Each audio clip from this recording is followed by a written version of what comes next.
Baiklah, kita mulai di materi inti hari ini bahwa sebelum mengenal analisis teks media, kita awali dulu dengan pengertian dasarnya.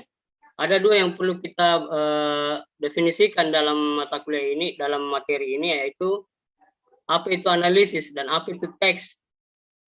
Nah, kalau dalam Kamus Bahasa Indonesia itu secara harfiah, analisis berarti suatu proses mencari jalan keluar atau memecahkan sebuah masalah yang berangkat dari dugaan atau hipotesis ya akan kebenarannya ya, atau secara lebih umum lagi bahwa yang dimaksud analisis adalah sebuah proses penyelidikan terhadap suatu peristiwa untuk mengetahui keadaan sebenarnya.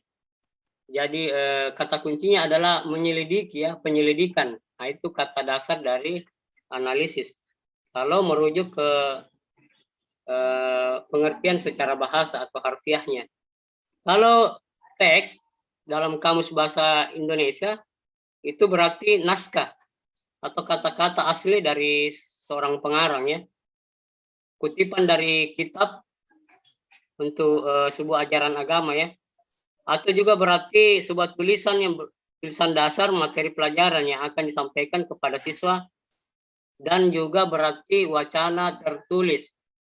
Nah, itu pengertian teks kalau secara bahasa. Tetapi pengertian teks di dalam mata kuliah ini bukan hanya wacana tertulis, tetapi teks media yang dimaksud di sini, wacana lisan juga termasuk dalam kategori teks.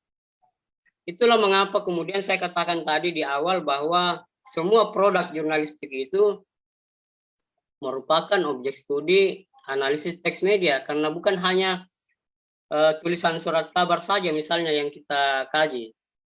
Boleh juga wacana lisan atau gambar juga bisa, foto jurnalistik. Bisa juga wacana lisan dalam artian audio video. Produk-produk televisi, misalnya berita yang bukan berita surat kabar ya, tapi berita audiovisual yang ditampilkan oleh televisi. Bisa juga sinetron, film, dan sebagainya.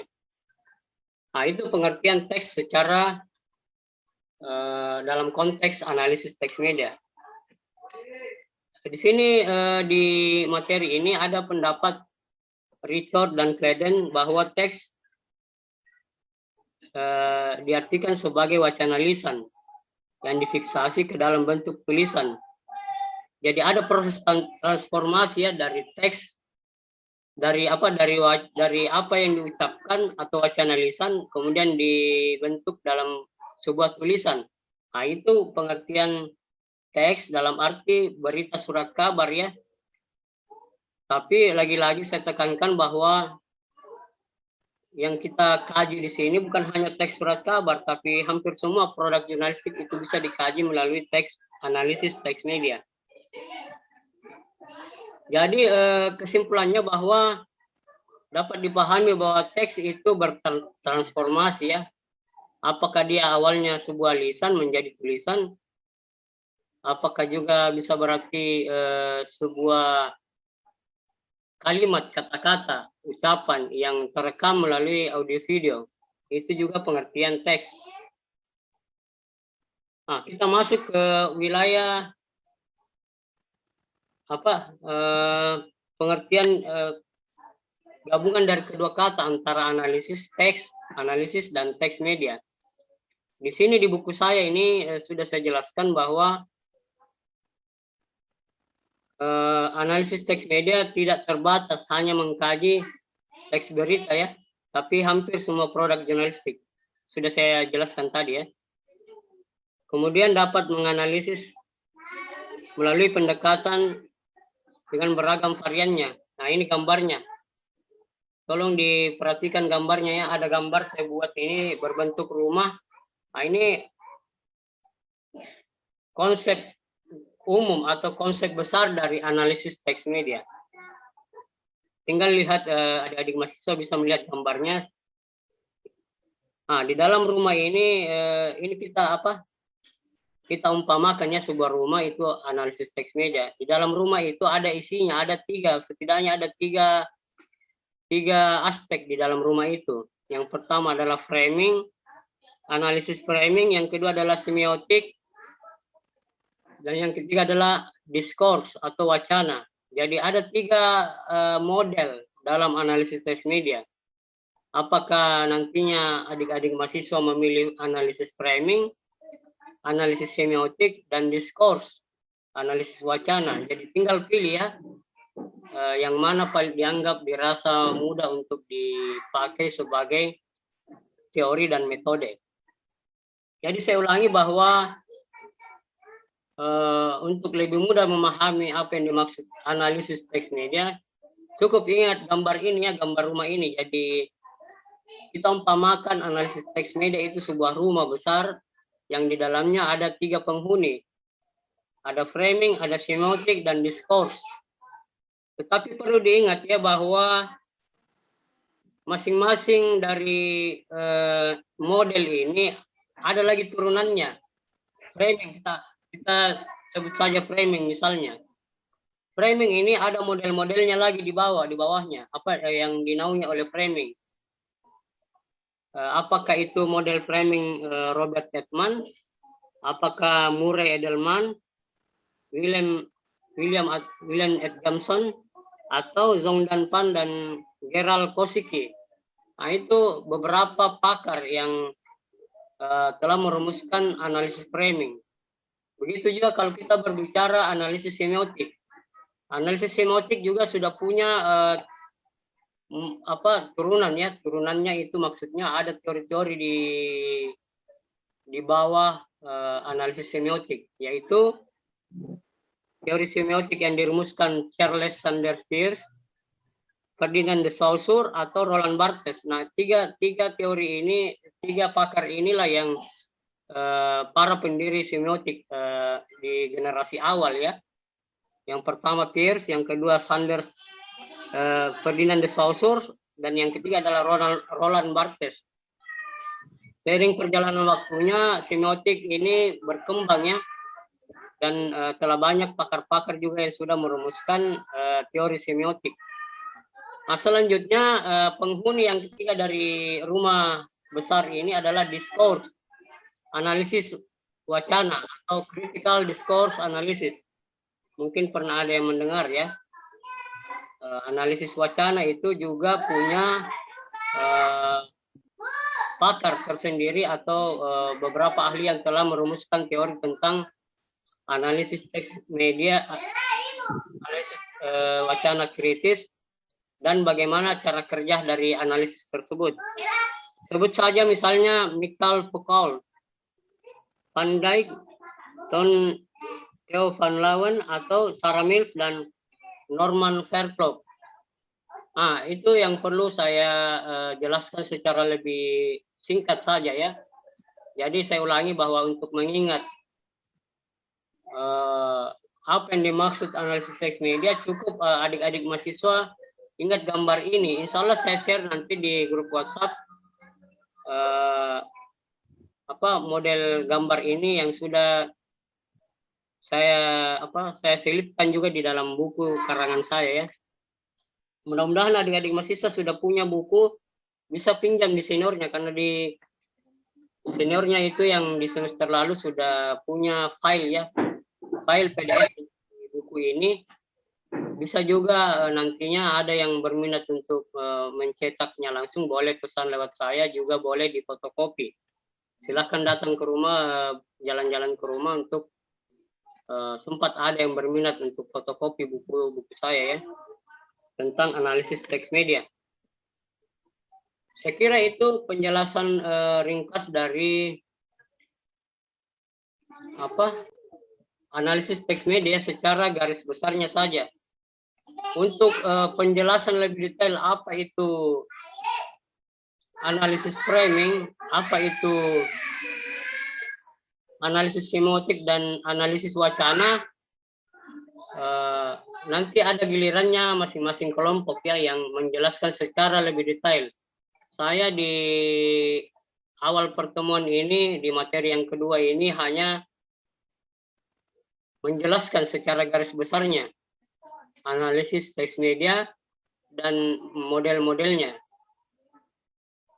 Saya ulangi bahwa analisis teks media itu secara definisi tadi sudah saya jelaskan bahwa teks yang dipahami di sini bukan hanya teks dalam arti tulisan ya.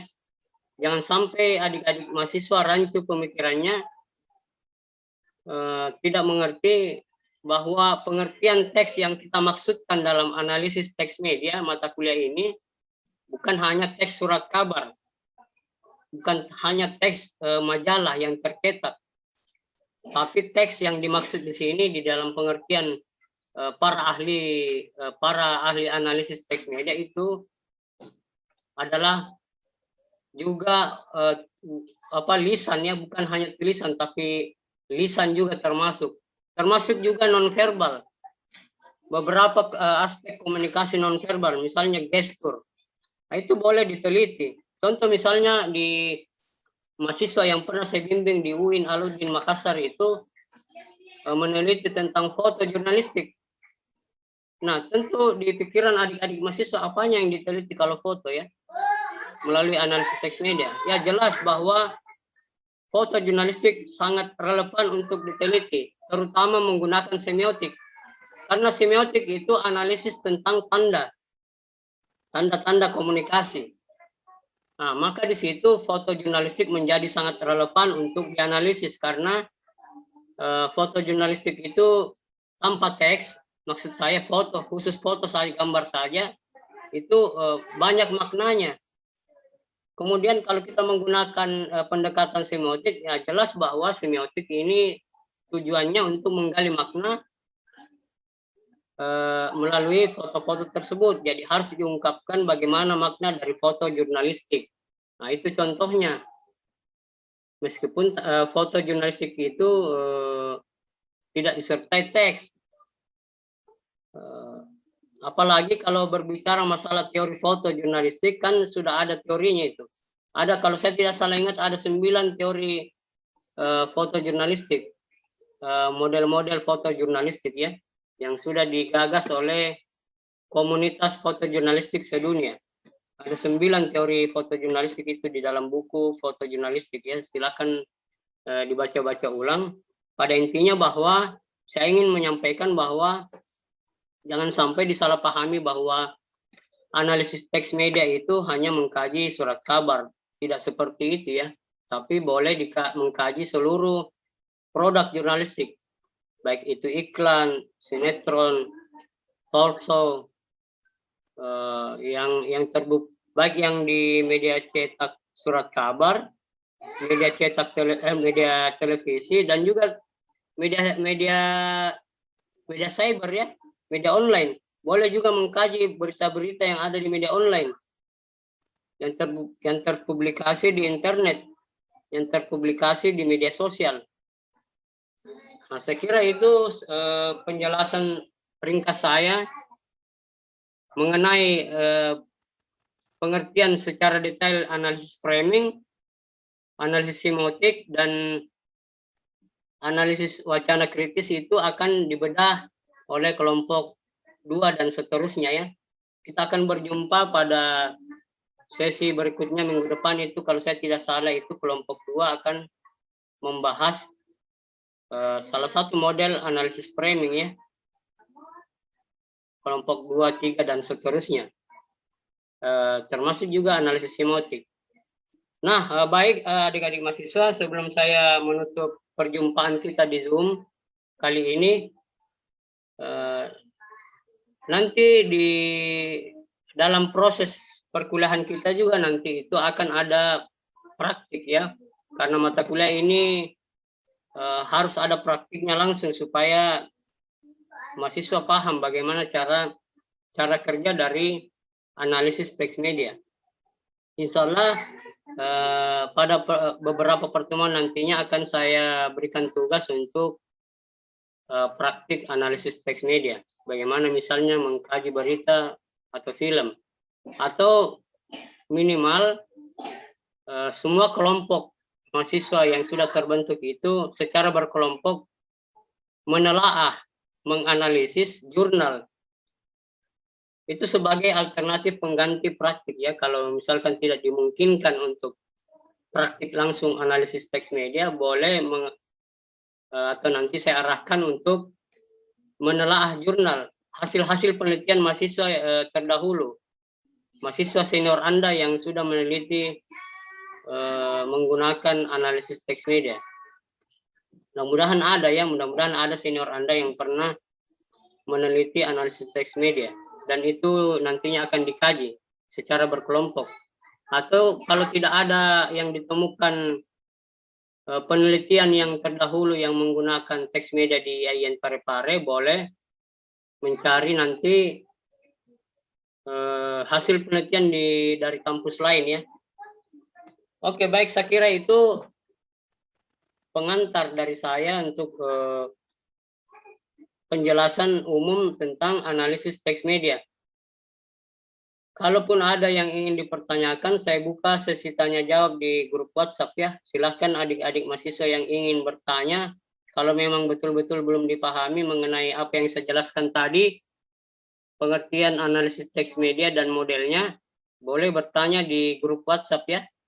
Silahkan mengajukan pertanyaan apapun yang tidak dipahami mengenai analisis teks media. Baik, cukup untuk hari ini. Sampai bertemu di sesi berikutnya. Sebelum saya menutup, saya mau ngobrol dulu. Mana Ketua Rombel? Alwin? Ada ya? Alwin? Ya, Pak. Oke, ada. Sudah di screenshot ya? Sudah, Pak. Oke, terima kasih deh. Tolong dikirim ya supaya saya input kehadiran mahasiswa hari ini di Sisco. Iya, Pak. Oke, baik. Terima kasih Alwin. Terima kasih juga kepada seluruh mahasiswa atas partisipasinya hari ini. Tetap semangat belajar ya.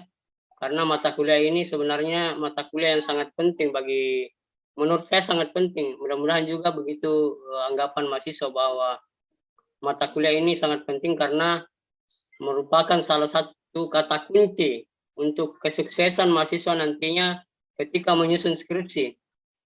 Tapi lagi-lagi tergantung apakah mahasiswa mau menggunakan metodologi ini atau metode lain. Karena ini hanya salah satu alternatif metodologi dalam melakukan dalam menyusun skripsi ya. Oke, baik, terima kasih kepada semuanya. Akhirul kalam, nun wal kalim maisturun. Assalamualaikum warahmatullahi wabarakatuh. Waalaikumsalam warahmatullahi wabarakatuh.